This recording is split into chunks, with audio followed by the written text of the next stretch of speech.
ఈ యాగం చాలా స్పెషల్. ఎందుకంటే దీని కర్త చేసేవాడు ఋష్యశృంగుడు, కల్మషం లేనివాడు. దీనిని చేయిస్తున్నవాడు యజమాని దశరథుడు, ధర్మానికి ప్రతిరూపం.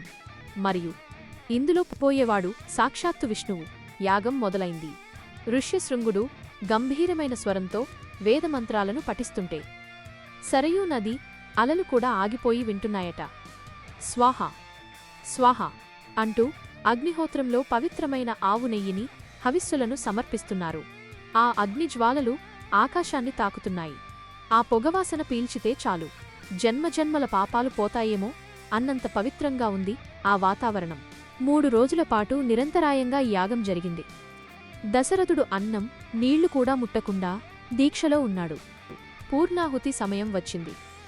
ఋష్యశృంగుడు తన తపోశక్తినంతా ధారపోసి చివరి మంత్రాన్ని చదివి నెయ్యిని అగ్నిలో పోశాడు.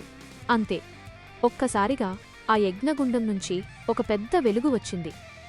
ఆ వెలుగు సూర్యుణ్ణి కూడా డామినేట్ చేసేంత ప్రకాశవంతంగా ఉంది. అందరూ కళ్ళు మూసుకున్నారు. మెల్లగా కళ్ళు తెరిచి చూస్తే ఆ మంటల మధ్యలో నుంచి ఒక దివ్యపురుషుడు, యజ్ఞపురుషుడు బయటకు వచ్చాడు. ఆయన శరీరం నల్లగా మెరుస్తోంది. ఎర్రటి వస్త్రాలు ధరించాడు. సింహంలాంటి నడక.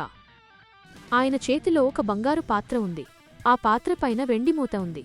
అది చూడగానే వశిష్ఠుడు, ఋష్యశృంగుడు, దశరథుడు లేచి నిల్చుని నమస్కరించారు.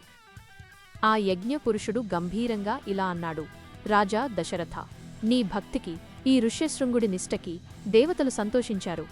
ఇదిగో, ఈ పాత్రలో ఉన్నది సామాన్యమైన పాయసం కాదు. ఇది దేవతలు పంపిన దివ్య పాయసం. ఇది ఆరోగ్యాన్ని, సంపదని, సంతానాన్ని ఇస్తుంది.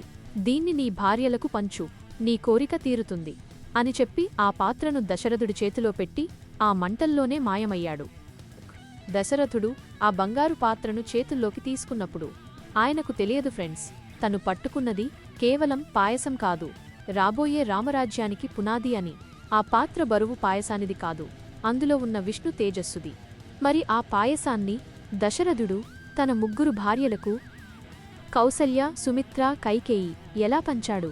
అక్కడ జరిగిన చిన్న మ్యాజిక్ ఏంటి?